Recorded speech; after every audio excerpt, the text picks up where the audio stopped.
според Елем, вклучувањето на ТЕЦ Ослова и на Неготино во моментов е непотребно со оглед на тоа дека РЕК работи со полн капацитет и дека не е економично затоа што тоа ќе биде многу поскапо отколку што е цената на увезената струја.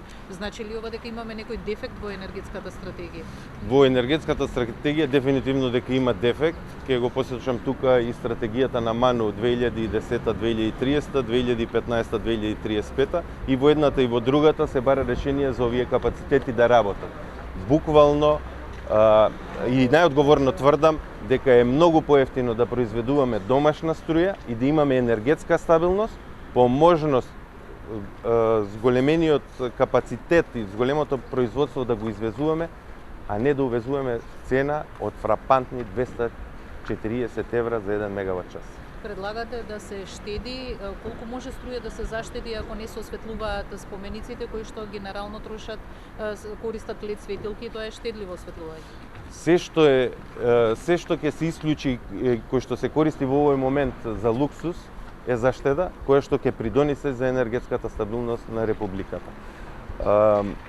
Јас не знам во точен капацитет колку е тоа, но сигурно ќе придонесе за постабилна енергетска клима во земјата. Котелот кој што беше од предвадена ставен во употреба беше модернизиран пред извесен број години и беа потрошени на 30 милиони евра за тоа. Зошто ни се случува модернизиран, осовремен капацитет да се расипува често? И ако не пратевте доволно во изминатите 2 години, ние посочивме дека таму има многу сомнителни и коруптивни договори.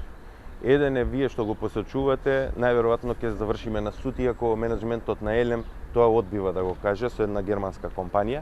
Јас не ги знам причините за тоа. Едни тврдат дека причините се недоволно квалитетниот јаглен и манипулацијата во кореспонденција меѓу Елем и изведувачот таа германска фирма. Германската фирма кажува нешто сосема друго. Ќе видиме што ќе излезе. Ја очекувам дека ќе се најде Република Македонија на суд за тоа. Инаку да ве потсетам дека тој договор е некаде околу 100 милиони евра. Ако се вклучат и уште 100 милиони евра од оние набавки од надворешни фирми кои што го ископувале тој јаглен, доаѓаме до одговорот зошто ова денес не се случува во РЕК Битола. Таму само да се понадеваме да имаме среќа да не ни се случи некоја хаварија. Бидејќи макотрпно работат, јас се сочувствувам со вработените во РЕК Битола кои што се денонокно на работа, не по нивна вина, тоа е по вина на менеджментот и тука мора да има еден ден одговорност за тоа. Вчера Елем рече дека иако РЕК работи со полн капацитет не се исклучува можноста од увоз, но меѓутоа ќе се увезе струја само која што е поевтина од производствената, односно под 60 евра за метар за мегават час, освен ако потрошувачката не е поголема. Испадна дека се увезува струја по цена од 88,30. Додека го даваме ова, самите се побија себе. Тоа вчера што го кажуваше генералниот директор, ја излажа македонската јавност. Денеска сме сведоци дека они не може да предвидат ситуацијата што ќе им се случи утре со цената на електрична енергија. Одговорно тврдам дека Елем во овие моменти не е способен да тргува со електрична енергија. Тоа да ве потсетам дека до крајот на минатата година го правеше ЕВАК. И не беше на трошок на државната компанија.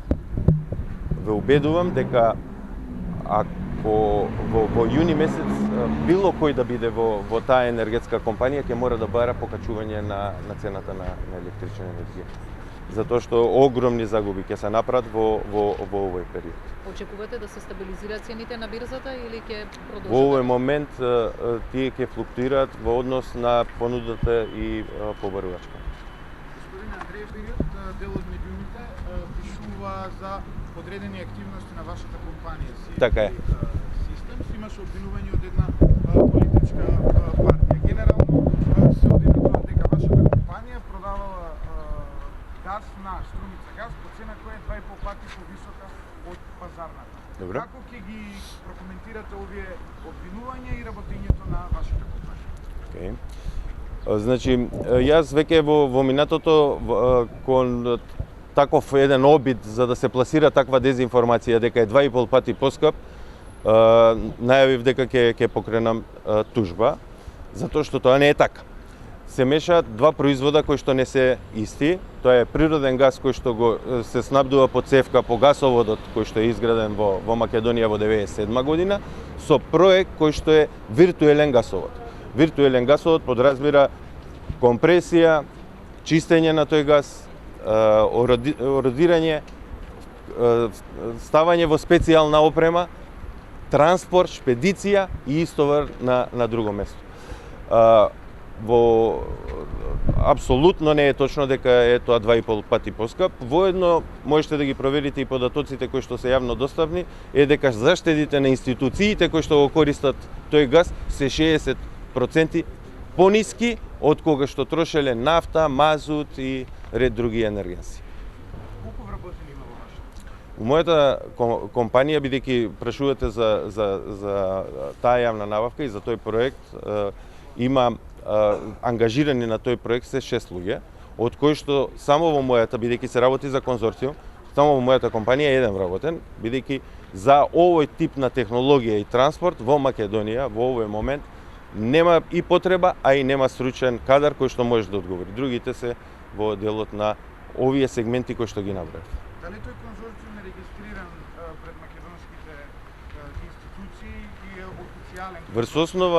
Врз основа на огласот кој што беше објавен во европските гласила, тој тип на партнерство е врз база на меѓусебен договор меѓу нив, кој што ги исполнува условите од критериумот, европските критериуми кои што беа објавени во 5.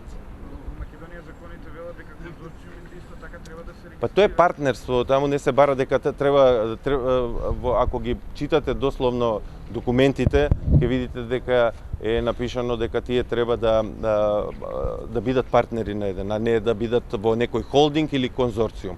Инаку ние со таа компанија сме подолго години заедно партнери, не работиме само на македонскиот пазар, работиме и на пазарите од Балкан. Што веќе ве оставам